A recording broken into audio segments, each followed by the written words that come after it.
About a minute after the launch of the Space Shuttle Challenger from Cape Canaveral this afternoon, there was a huge, bright ball of fire, an explosion in the air about 28 miles west of the Cape Canaveral launch site. Boy, he really inspired me years ago. That was NBC's John Palmer breaking the news of the Challenger disaster back in 1986. John spent 40 years here at NBC News covering the nation and the world. He passed away last August, but his stories live on in his memoir, Newscatcher. We sat down with his wife, Nancy Palmer, along with NBC's Tom Brokaw and Mike Barnicle to get a sense of the legendary newsman.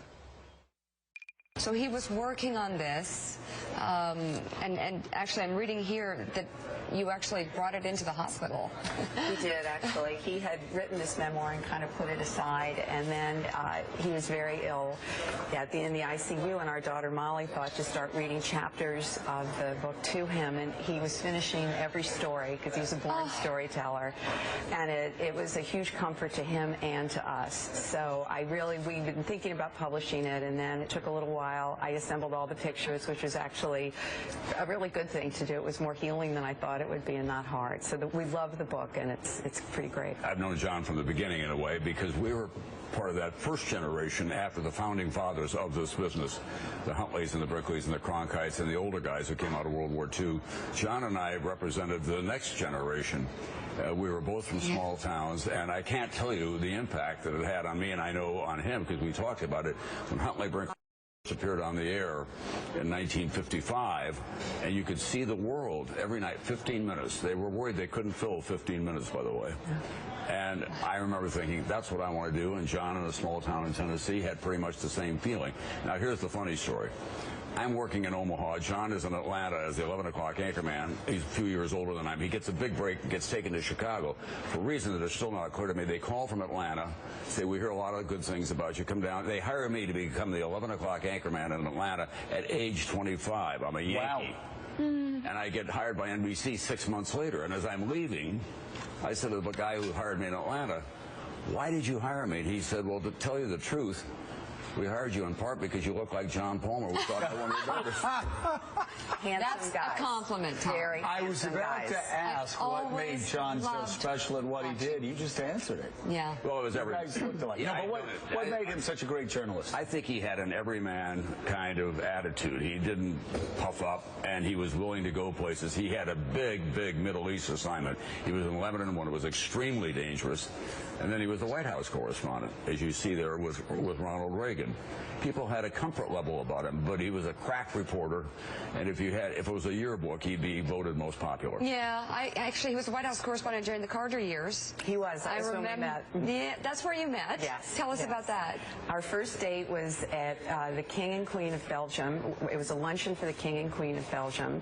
John invited me, but I was working in the office as a PA for Knightley. I didn't know if he was asking me out to be nice or let the office girl out for a big day. And Amy Carter played the Suzuki violin. That was the entertainment at the luncheon. Fantastic. Yeah, it was a big day. That's a big day. I remember watching all the time. Nancy and Tom, I don't want to diminish anyone in the news business today. The news business is filled with a lot of terrific reporters. We all know that. But there was an element to John, I don't know whether it's generational or whether it's from his roots, small town, Tennessee or whatever. He was a nice man, a generous man, willing to spend enormous amounts of time with younger reporters, imparting his wisdom to them. Do you sense that that is missing at all today in our business? I think our generation was grateful for the opportunities that we had, and that had a lot to do with it. I mean, I still have the feeling someone's going to tap me on the shoulder and say, you got to go back now. You know, this life is over. I think John felt the same way. Suddenly we were plucked out of these small towns, able to travel the world, be on the air, be in the middle of whatever was happening, and it was breakthrough time. Now, the business is flooded with people who take this for granted, quite honestly. They think, oh, well, it's part of my birthright.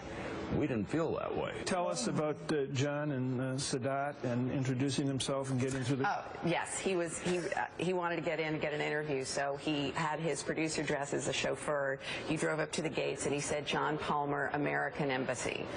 And he said John Palmer, American NBC, but it sounded like John Palmer, American Embassy. It's like, oh, he's from the State Department, let him in. Yeah. So that's how he got in. He didn't misrepresent himself, but he wasn't being. But he slurred. That's really good. He was nice, but he got the story. American NBC. Nice? Yeah, I got it. The book is Newscatcher. Nancy Palmer, it is so nice to have you on. Tom Brokaw, as always, thank you.